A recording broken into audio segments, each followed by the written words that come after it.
Hello and welcome to SPMIS Academy. Today we'll analyze important newspaper articles of 3rd August 2023. Please note you can download the PDF version of today's newspaper analysis by clicking the link given in the comment section. This is the list of the topics that we will be covering from today's newspaper. The first article is about caste census in Bihar. This topic is important from our syllabus GS paper 2 Indian polity point of view. तो briefly एक बार जरा census क्या होता है वो revise कर लेते हैं। आपको तो पता होगा, I know you all must be knowing कि census is official counting of population of a country, जनगणना जिसको हिंदी में कहते हैं। तो इंडिया के अंदर भी सेंसस कराया जाता रहा है सिंक्रोनस मैनर में। ब्रिटिशर्स के टाइम से ही 1881 में पहला फॉर्मल या सिंक्रोनस सेंसस कराया गया। उसके कमिश्नर थे W.C. प्लाउडन। पीटी पर्सपेक्टिव से इंपॉर्टेंट है सेंसस, जिसको हम लोग जनगणना कहते हैं। उसमें हम किसी भी देश की डेमोग्राफी, लोग किन किन इकोनॉमिक एक्टिविटीज में एंगेज्ड हैं, लिटरेसी, सेक्स रेशियो, ये तमाम तरह की इंफॉर्मेशन पॉपुलेशन के बारे में कलेक्ट की जाती है। इंडिया के अंदर सेंसस हर 10 साल पे कराया जाता है।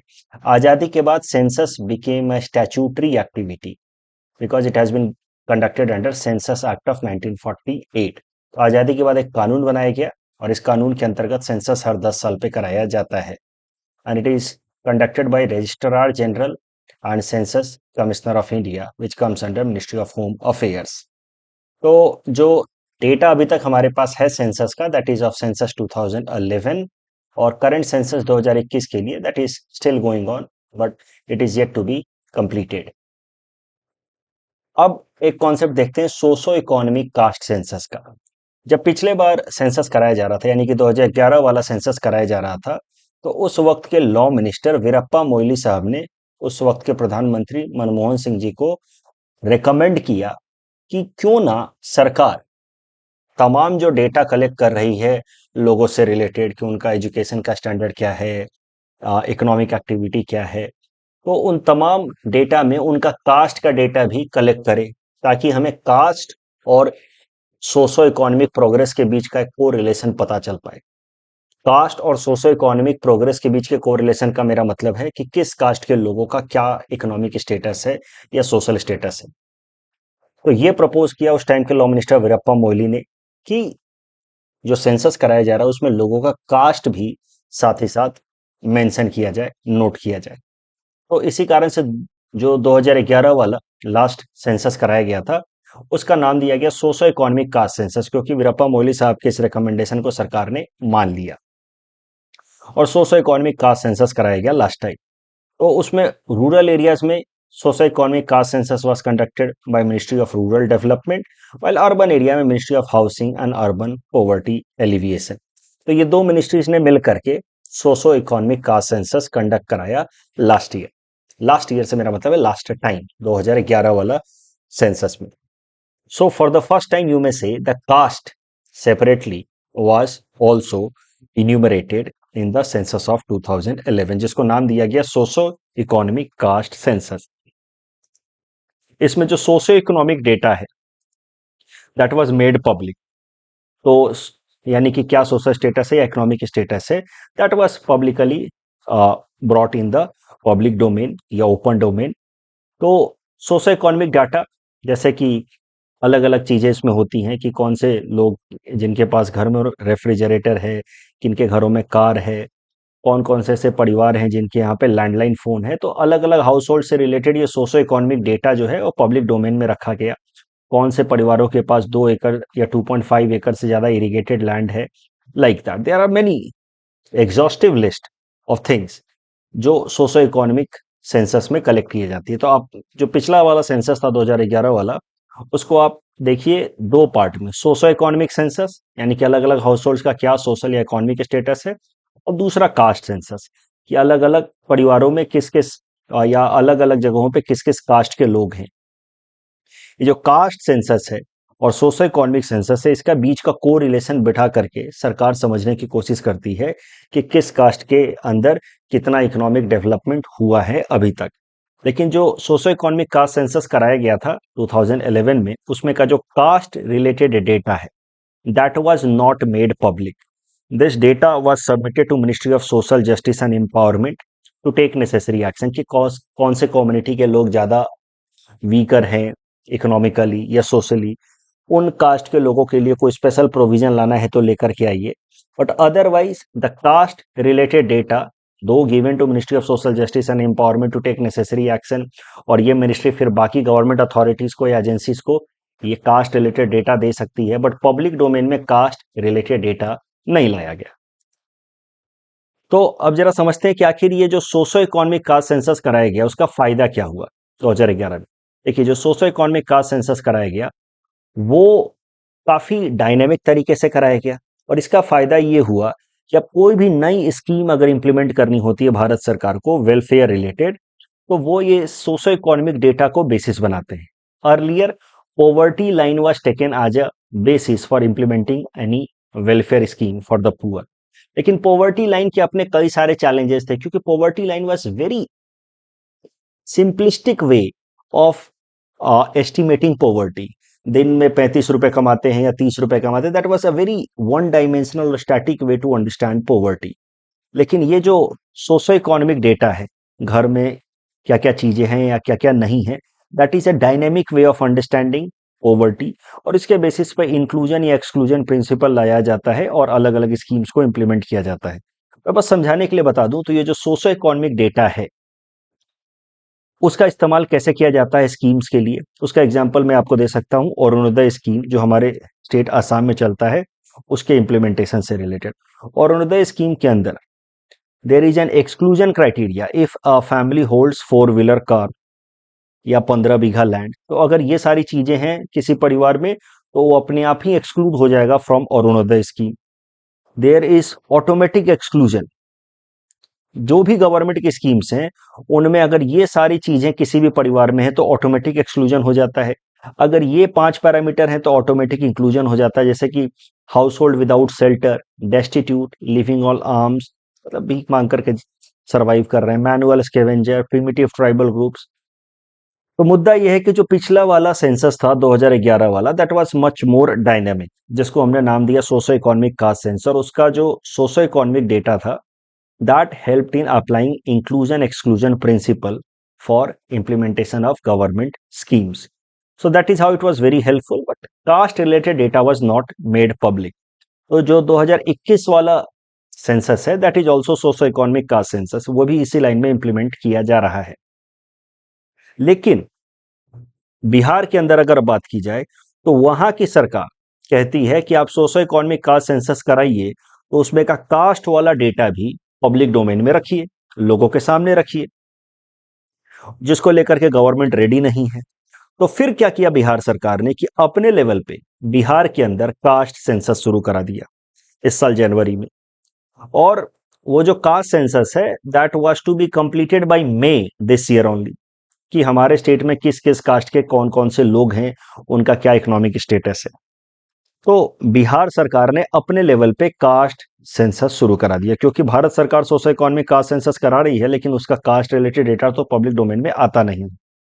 मई तक ये प्रोसेस कंप्लीट होना था बिहार में, बट वहां पे पटना हाई कोर्ट ने इस प्रोसेस पे रोक लगा दी, क्योंकि Patna high court was evaluating कि क्या एक स्टेट गवर्नमेंट अपने लेवल पे सेंसस करा सकती है या नहीं, क्या वो उसके जुरिडिक्शन में आता है, क्या वो भारत सरकार के जुरिडिक्शन में इंक्रोच कर रही है। इन सब मामलों को देखते हुए पटना हाई कोर्ट ने इस पे रोक लगा दी थी बिहार सरकार के कास्ट सेंसस के एक्शन पे। लेकिन अब न्यूज निकल करके आ रही है हाल फिलहाल में पटना हाई कोर्ट ने बिहार सरकार के कास्ट सेंसस के इस एक्शन को परमिट कर दिया है। तो means the process will resume and it is expected कि बाय दिसंबर 2023 बिहार का कास्ट सेंसस कंप्लीट हो जाएगा। तो आप सोच रहे होंगे कि सर आप क्यों पढ़ा रहे हो बिहार का कास्ट सेंसस, ना आसाम का है वो, तो ना यूपीएससी में आएगा ना एपीएससी में आएगा, तो why are you teaching this. But ये जो कास्ट सेंसस बिहार में शुरू किया गया है इसका बहुत ही ज्यादा इंपॉर्टेंट सिग्निफिकेंस है इंडिया के पॉलिटिक्स के ऊपर। माना जा रहा है कि this particular move in Bihar may lead to revival of Mandal and कमंडल पॉलिटिक्स इन इंडिया। तो ये जो फिनोमिना है मैं ये आपको समझाना चाहता था। इंडिया के पॉलिटिक्स को डिफाइन किया जाता है with this phenomena Mandal and कमंडल पॉलिटिक्स। देखिए, मंडल एंड कमंडल पॉलिटिक्स का जो पहला पार्ट आप कह सकते हैं दैट बिगन, इसकी ओरिजिन आप मान सकते हैं with Mandal commission of 1979। Mandal commission ने 1979 में रेकमेंड किया कि ओबीसी कम्युनिटी को रिजर्वेशन दिया जाना चाहिए 27%। मंडल कमीशन के इस रिकमेंडेशन पे कोई खास एक्शन हुआ नहीं उस वक्त, लेकिन फिर 1980s का जो दौर था, उस वक्त इंडिया के अंदर हिंदुत्व पॉलिटिक्स वाज स्ट्रेंथनिंग। ये मैं मंडल और कमंडल पॉलिटिक्स को समझाने के लिए सारी बातें मैं बता रहा हूं। तो किसी भी पॉलिटिकल पार्टी या किसी भी लीडर का नाम लिए बिना आप जब आंसर लिखें तो वो आंसर अच्छा माना जाता है। आप पूरे फिनोमिना को समझा दें without particularly pointing any particular leader और पार्टी। तो मैं भी ऐसी ही कोशिश करूंगा। तो 1980s में the Hindutva politics was on the rise. There was demand for Ayodhya temple in place of Babri Masjid. तो जगह जगह से कार सेवक जो हैं वो अयोध्या की तरफ मूव कर रहे थे, डिमांड तेज हो रहा था तो कि बाबरी मस्जिद के जगह पे अयोध्या टेम्पल, राम टेम्पल बनाया जाना चाहिए। तो ये है मंडल पॉलिटिक्स। तो इसको कहा गया, हिंदुत्व पॉलिटिक्स को कहा गया कमंडल पॉलिटिक्स, क्योंकि हिंदुइज्म में कमंडल का एक काफी सैक्रेड प्लेस है। अभी मंडल पॉलिटिक्स ने वापस से क्या किया, मंडल पॉलिटिक्स के जो लोग हैं, यानी कि देखिए पॉलिटिकल पार्टीज बेसिकली दो लाइन में डिवाइडेड है हमारे देश में। ये मंडल वर्सेस कमंडल पॉलिटिक्स से उनका कहने का मतलब है कि पॉलिटिकल पार्टीज दो लाइन में डिवाइडेड है। कुछ पॉलिटिकल पार्टी जो हैं वो पिछड़े वर्ग को का वोट कलेक्ट करने के चक्कर में है। जो बैकवर्ड सोसाइटीज हैं, ओबीसीज, एससी एसटी सोसाइटीज, उनका, जिनको बहुजन समाज कहते हैं, उनका वोट कलेक्ट करने के चक्कर में वो मंडल पॉलिटिक्स प्रैक्टिस करते हैं। और कुछ जो है वो हिंदुत्व एजेंडा को कंक्रेटाइज करना चाहते हैं और वो ओवरऑल हिंदुत्व आइडेंटिटी को स्ट्रेंथन करके हिंदुत्व पॉलिटिक्स या खेलते हैं और हिंदू वोट बैंक कलेक्ट करते हैं। ऐसा मंडल वर्सेस कमंडल पॉलिटिक्स का फिनोमिना देने वाले लोगों का मानना है।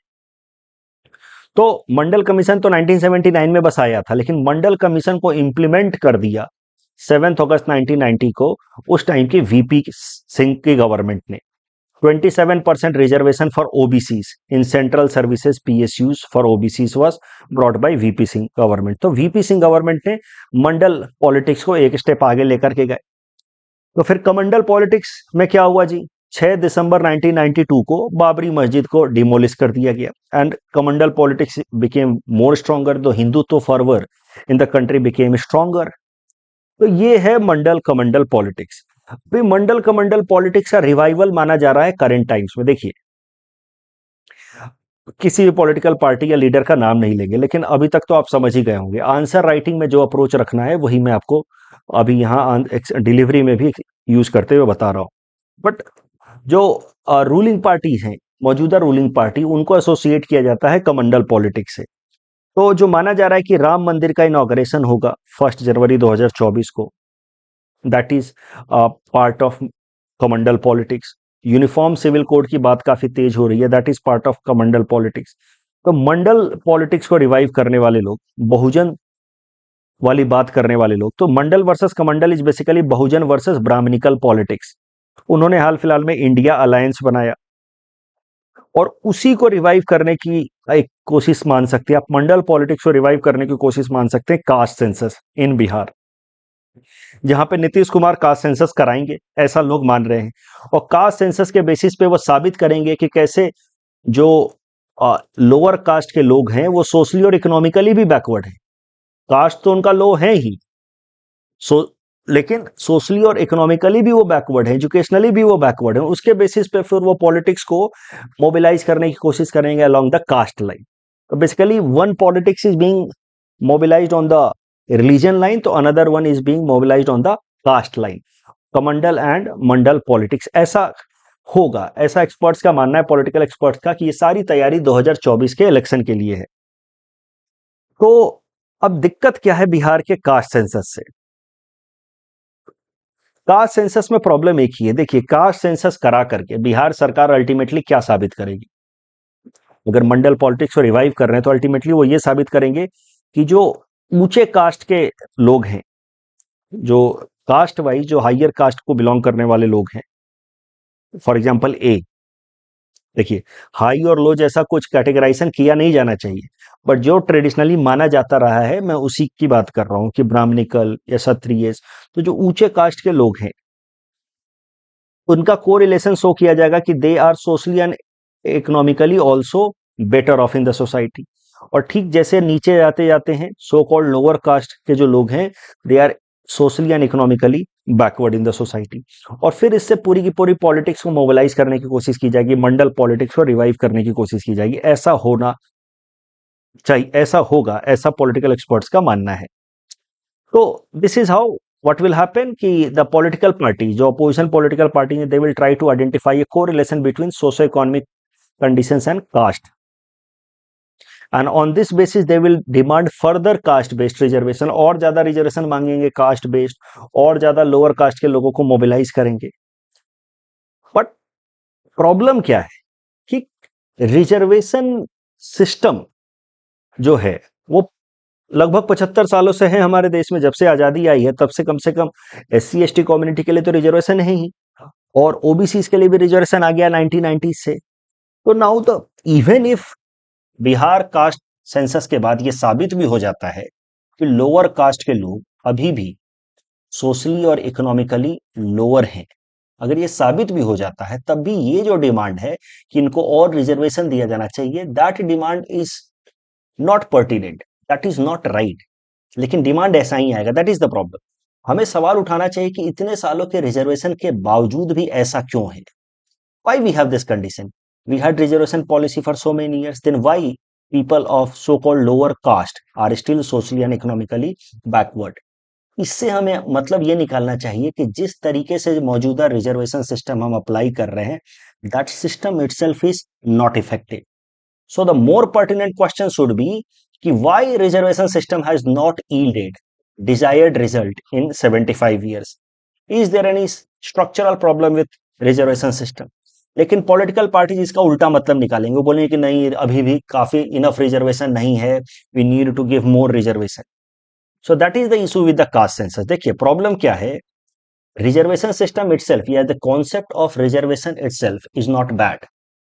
ओके, नॉर्मली ये जो APSC prelims, I am so sorry, APSC जो इंटरव्यू फेस करने वाले स्टूडेंट्स हैं इस बार के, उनसे भी इस तरह के सवाल पूछे जाएंगे। खासकर अगर आप सोशियोलॉजी बैकग्राउंड के स्टूडेंट हैं, पॉलिटिकल साइंस या एंथ्रोपोलॉजी के स्टूडेंट हैं, तो आपसे पूछा जाएगा कि रिजर्वेशन पॉलिसी पे आपका क्या ओपिनियन है, आपको किस तरीके का स्टैंड रखना चाहिए। वैसे तो you should make your own opinion, but यहाँ पे मैं एक ओपिनियन बेस्ड सजेशन दे रहा हूँ कि reservation system itself is not wrong. जो लोग बैकवर्ड हैं उनको रिजर्वेशन दिया जाना चाहिए ताकि समाज में जस्टिस, सोशल जस्टिस इंश्योर किया जा सके, लेवल प्लेइंग फील्ड या इक्वालिटी ऑफ अपॉर्चुनिटी इंश्योर किया जाए। लेकिन at the same time we need to ask question कि जिस फॉर्म में हम मौजूदा रिजर्वेशन सिस्टम को अप्लाई कर रहे हैं, क्या ये फॉर्म सही है, इफेक्टिव है? क्योंकि मान लीजिए कि ये लोअर कास्ट कम्युनिटी है, so called lower caste community है सी, और वो सोशली एंड इकोनॉमिकली बैकवर्ड भी है ओवरऑल। बट इस कम्युनिटी के अंदर भी आप देखेंगे कि कई सारे लोगों को रिजर्वेशन का फायदा मिल करके ऊंचे सरकारी पोस्ट को होल्ड कर रहे हैं। कई सारे लोगों को रिजर्वेशन का फायदा मिले, इस कारण से सरकारी इंजीनियरिंग या डॉक्टर इंजीनियर बन पाए, सरकारी डॉक्टर बन पाए, आईआईटीज में, एम्स में रिजर्वेशन मिला। एट द सेम टाइम इस कम्युनिटी के बहुत सारे लोगों को आप देखेंगे कि मीनियल एक्टिविटीज कर रहे हैं फॉर सर्वाइवल, जैसे कि रिक्शा पुलर हैं, डेली वेजर हैं, मैनुअल स्केवेंजर हैं। पॉलिटिकल पार्टीज क्या करती हैं, ये लोग होते हैं इस कैटेगरी में 90%, इस तरह के लोग, इनको दिखा करके दिखाती है कि अभी तक देखिए रिजर्वेशन पॉलिसी का कुछ खास फायदा हुआ नहीं, इसलिए और ज्यादा रिजर्वेशन देने की जरूरत है। वो इनको एग्जाम्पल के तौर पे रखती है। बट द फैक्ट इज कि इन लोगों के बैकवर्डनेस के पीछे बहुत हद तक इन्हीं कम्युनिटी के जो हाइयर सोशो इकोनॉमिक कैटेगरी के लोग हैं वो जिम्मेदार हैं। क्योंकि आईएएस बनने के बाद आईएएस के बच्चे को भी रिजर्वेशन मिलता है, इंजीनियर डॉक्टर बनने के बाद उनके बच्चों को भी रिजर्वेशन मिलता है। तो इस कैटेगरी को हम चाहे जितना भी रिजर्वेशन दे दें, इस कैटेगरी के जो क्रीमी लेयर हैं, they will keep on benefiting from the reservation policy, and the reservation policy will never trickle down to those who are actually in need of this. तो इसके अंदर भी देयर इज सब categorisation. ये जो lower caste, so called lower caste के लोग हैं, इनके अंदर भी देयर इज सब कैटेगराइजेशन, और इनके अंदर जो सो कॉल्ड लोअर कैटेगरी है उनको दिखा करके रिजर्वेशन पॉलिसी को और ज्यादा स्ट्रेंथन करने के बजाय रिजर्वेशन पॉलिसी को और ज्यादा इफेक्टिव बनाने की जरूरत है। For them, the real problem is not the member of community A or member of community B, but for them, the real problem is the member of their own community who are benefiting from the reservation policy, and then the same benefit is extracted by their next generations after generations. And then, in conclusion, you can write कि caste-based reservation need not to be revoked, but definitely they need to be reformed. खत्म करने की जरूरत नहीं है, लेकिन उनको reform करने की जरूरत है। And perhaps the concept of creamy layer may be applied to other categories also. SC/ST community के लिए भी creamy layer का concept apply किया जा सकता है, just like OBC. But creamy layer के concept को और ज्यादा rationalize करने की जरूरत है। देखिए OBC कैटेगरी में भी creamy layer का concept कैसा है, 8 लाख रुपए। उसी 8 लाख रुपए सालाना कमाने वाला परिवार गरीब इस मामले में नहीं है, इस हद तक गरीब नहीं है। जिस देश में इतनी ज्यादा गरीबी है, 40 रुपए 50 रुपए गरीबी रेखा मानी जाती है, वहां पे आप 8 लाख रुपए कैसे आप कर रहे हैं? अब सालाना इनकम को आप क्रीमी लेयर का स्टेटस दे रहे हैं, उसके नीचे वाले को आप रिजर्वेशन का बेनिफिट दे रहे हैं। You see when in our country $2000 यानी कि लगभग 1,60,000 रुपए सालाना एवरेज इनकम है, जीडीपी पर कैपिटा है, तो वैसा ही कुछ रखिए ना, इट्स अ लॉजिकल थिंग। तो लगभग 1,60,000 या 2 लाख रुपए सालाना इनकम को आप रखिए क्रीमी लेयर का लेयर, उससे ऊपर जितने लोग हैं उनको रिजर्वेशन का बेनिफिट नहीं मिलना चाहिए। So this is how the reservation policy में become more rationalised and reform. So ये जो कास्ट सेंसस कराया जा रहा है बिहार में, गलत नहीं हो रहा है, लेकिन कास्ट सेंसस के बाद जो होने वाला है वो शायद से गलत होगा। ये कोरिलेशन दिखा करके और ज्यादा रिजर्वेशन मांगने की और कास्ट बेस्ड पॉलिटिक्स को मोबिलाइज करने की कोशिश की जाएगी। That won't be a right thing. This particular problem needs to be identified and as per my understanding. चूंकि देखिए नॉर्मली मैं कभी ओपिनियन बेस्ड आइडियाज देता नहीं हूँ न्यूज़पेपर एनालिसिस में, मैं बस एक्सपर्ट्स की बातें बोलता हूँ, बट आज मैं अपना रिजर्वेशन पॉलिसी पे अपना ओपिनियन दे रहा हूँ। This is my opinion. What you think, आपके आइडियाज कैसे हैं, आप भी कमेंट सेक्शन में लिख करके बता सकते हैं, so that we can have a very dynamic discussion on this particular issue, because this issue requires a lot of dynamic discussions. Caste census से रिलेटेड सारी बातें यहाँ मैंने लिख दी हैं। Census as per census act of 1948 and current census 2021 is going on. In 2011 we had socio-economic caste census. ये जो socio-economic data है that is used for inclusion and exclusion principle for government scheme. The caste data was not made public. Current issue क्या है? Bihar government has started caste census. It is being seen as revival of Mandal versus Kamandal politics. The next article is about ISRO launching 7 Singapore satellite, and this topic is important from our syllabus GS paper 3 science and technology point of view. तो ये news important नहीं है, लेकिन इस news की मदद से मैं आपको कुछ इंपॉर्टेंट फिनोमेना बताऊंगा, इंपॉर्टेंट कॉन्सेप्ट बताऊंगा। देखिए यूएस की जो प्रीमियर स्पेस एजेंसी है, गवर्नमेंट स्पेस एजेंसी है, वो है नासा। अभी नासा जो है वो कटिंग एज टेक्नोलॉजीज, बेहतर नई नई टेक्नोलॉजीज को डेवलप करने में लगी रहती है, जबकि यूएस की जो बाकी प्राइवेट स्पेस एजेंसी हैं, जैसे कि एलॉन मस्क का स्पेसएक्स है या अमेजॉन का है ब्लू ओरिजिन, ये सब स्पेस एजेंसीज क्या करती हैं? ये नासा को सपोर्ट करती हैं। एक तरीके का कॉम्प्लीमेंट्री रिलेशन है इन दोनों के बीच में। जो जो टेक्नोलॉजीज नासा ने डेवलप कर दिया, उन टेक्नोलॉजीज के बेसिस पे रेगुलर एक्टिविटीज नासा की वो ये लोग कर लेते हैं। जैसे कि इंटरनेशनल स्पेस स्टेशन में एस्ट्रोनॉट्स को भेजना है, अब वो टेक्नोलॉजी तो नासा ने काफी पहले डेवलप कर दी है कि कैसे रॉकेट जाएगा, कैसे एस्ट्रोनॉट्स को लाएगा। तो अब स्पेस एक्स को वो काम दे दिया कि ठीक है, तुम ऐसा स्पेस शटल बनाओ जो एस्ट्रोनॉट्स को लाए और पहुंचाए। तो ये काम नासा ने आउटसोर्स कर दिया स्पेस एक्स को। ठीक उसी तरीके से कई सारी एक्टिविटी जो है और नासा आउटसोर्स कर रहा है प्राइवेट एंटिटीज को, ताकि नासा फोकस कर पाए on developing new technologies. And that is how the private entities in US is developing complementary relations with the space agency of the US, premier space agency of US, that is NASA. तो यही इसी तरीके का concept हम India में भी develop करने की कोशिश कर रहे हैं, सिमिलर इकोसिस्टम, ताकि जहां पे प्राइवेट एजेंसी जो हैं वो इसरो द्वारा डेवलप की गई सारी एक्टिविटीज को, अगर जब वो फुल्ली डेवलप्ड कॉन्सेप्ट है तो उसको रेगुलर बेसिस पे एक्टिविटीज को परफॉर्म करें प्राइवेट स्पेस एजेंसीज, ताकि इसरो जो है वो फोकस कर पाए on developing new and critical technologies. इसी के लिए डेवलप किया है भारत सरकार ने इन स्पेस। ये जो इन स्पेस ऑर्गेनाइजेशन है that will work under department of space and technology. ये इन स्पेस का काम होगा कि इसरो के लिए बाकी प्राइवेट प्लेयर्स को डेवलप करे so that they can off shoulder ISRO as far as some regular activities are concerned. So this will be a nodal agency which will work under Department of Space to drive the building of satellite, rockets, launches, services through Indian industry. अब जो satellite बनाना शुरू का concept या technology develop कर दिया इसरो ने, अब बार बार उसी को इसरो बनाते रहे for new and new launches, उसमें तो कोई फायदा है नहीं। जो रॉकेट जैसे कि पीएसएलवी इसरो ने डेवलप कर दिया है, अब उसको बार बार इसरो बनाए तो उसमें तो कोई लॉजिक है नहीं। तो ये सारे काम प्राइवेट प्लेयर्स को दिए जाए, इसके लिए लाया गया है इन स्पेस को। In space will work under Department of Space and Technology and will encourage private sector to support ISRO. तो इसी तरीके से अगर आप पूरा ऑर्गेनाइजेशनल स्ट्रक्चर देखें स्पेस सेक्टर का, तो उसमें there is a space commission chaired by prime minister and then फिर डिपार्टमेंट ऑफ स्पेस है which under which ISRO comes. ISRO की अपनी इसरो काउंसिल, ये सारे बॉडीज है, सबका नाम रटने की जरूरत नहीं है। इसरो की अपनी 2 पीएसयूज भी हैं, इसरो के लिए काम करती हैं। ये 2 PSUs new space India limited and अंतरिक्ष, ये दोनों इसरो के लिए काम करती हैं। इनके बारे में जानना थोड़ा जरूरी है। ये दोनों के दोनों आप कह सकते हैं इसरो का कॉमर्शियल विंग है इसरो का हिस्सा, लेकिन इसरो का कॉमर्शियल विंग है। अंतरिक्ष क्या करता है कि इसरो के लिए किसी फॉरेन कंट्री से कोई प्रोजेक्ट लेकर के आता है। जैसे कि मान लीजिए कि फ्रेंच गुयाना गवर्नमेंट को कोई रॉकेट या सैटेलाइट लॉन्च करवाना है, तो अंतरिक्ष ये डील इसरो के लिए लेकर के आता है, जिससे इसरो को कॉमर्शियल अर्निंग हो सके। जबकि एनएसआईएल क्या करता है, न्यू स्पेस इंडिया लिमिटेड, ये इंडियन इंडस्ट्रीज को ट्रेन करता है और उनकी मदद करता है ताकि इसरो के लिए वो रॉकेट्स वगैरह या सैटेलाइट वगैरह डेवलप कर सके।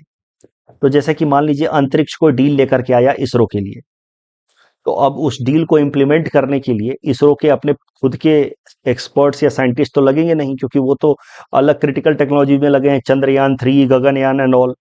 तो अभी अंतरिक्ष लेकर के आया प्रोजेक्ट, उस प्रोजेक्ट को इंप्लीमेंट करने के लिए जो भी सैटेलाइट चाहिए, जो भी रॉकेट चाहिए, वो डेवलप करवाने का काम होता है एनएसआईएल का। और एनएसआईएल इसके लिए इंडिया की प्राइवेट स्पेस एजेंसीज को हायर करती है और उनसे रॉकेट वगैरह बनवाती है।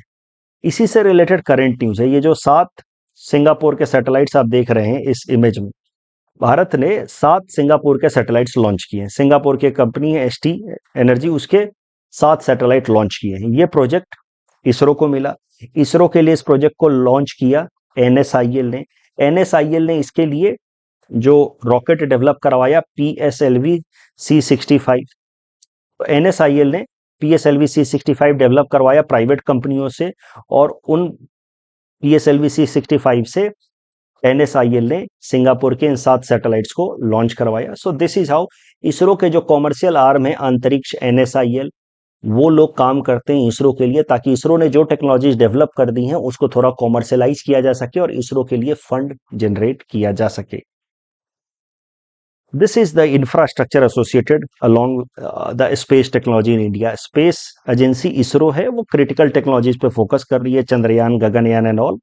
जो टेक्नोलॉजीज वो डेवलप कर चुके हैं उसके लिए अंतरिक्ष उनके लिए फॉरेन से कॉन्ट्रैक्ट्स लाता है, एनएसआईएल उसको इंप्लीमेंट कराता है, एनएसआईएल उसमें मदद लेता है प्राइवेट स्पेस एजेंसीज की इंडिया में, और प्राइवेट प्लेयर्स को डेवलप करने के लिए इन स्पेस मदद करता है।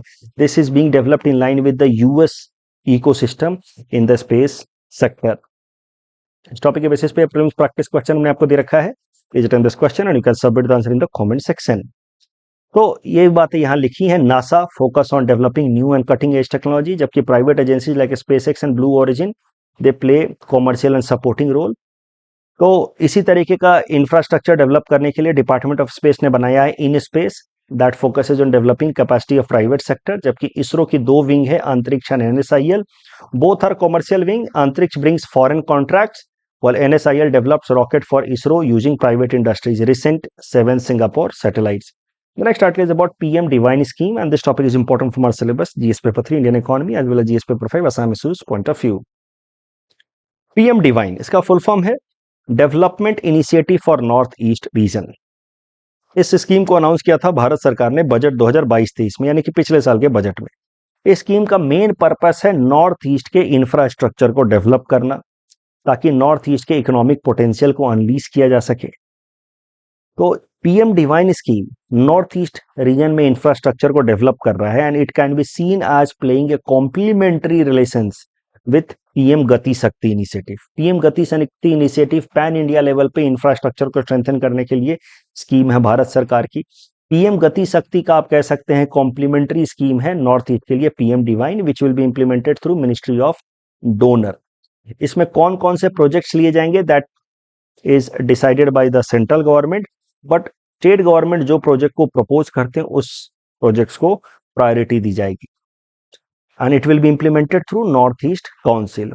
फंडिंग एलोकेशन लगभग 6,600 करोड़ का किया गया है पीएम डिवाइन स्कीम के लिए।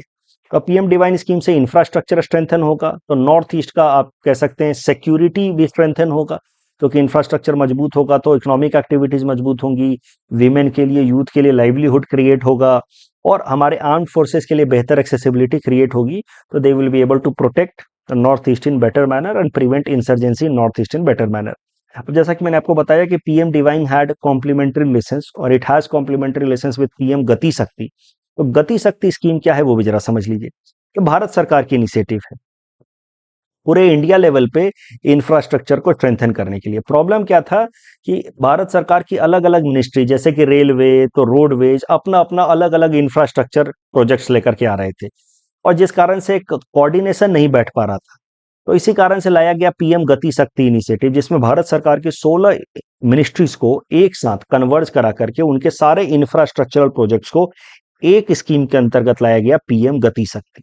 तो आप कह सकते हैं कि PM Gati Shakti initiative has been brought in order to bring a kind of synergy between infrastructural projects going on between 16 different central government ministry, चाहे वो शिपिंग मिनिस्ट्री हो, चाहे रोड हो, रेलवे हो, चाहे टेलीकॉम हो, सारे मिनिस्ट्रीज में जो इंफ्रास्ट्रक्चर प्रोजेक्ट चल रहे हैं उनको कन्वर्ज करने के लिए यह पीएम गति शक्ति इनिशिएटिव लाया गया। तो पीएम गति शक्ति is kind of holistic scheme for infrastructure. पहले से चल रहे जितने इंफ्रास्ट्रक्चरल स्कीम्स थे सब पीएम गति शक्ति के अंतर्गत सबज्यूम हो गए हैं।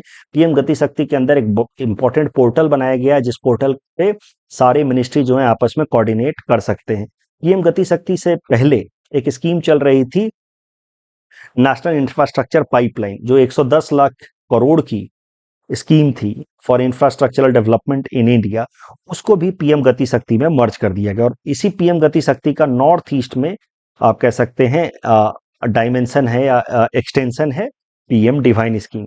तो PM divine for infrastructure development in North east reason central sector scheme है, यानी कि भारत सरकार इंप्लीमेंट करेगी, implemented through north east council, budget 6,600 crore. It will complement PM Gati Shakti initiative, which is a government of India initiative to expedite infra projects, convert 16 ministries of India and subsume 110 lakh crore national infrastructure pipeline.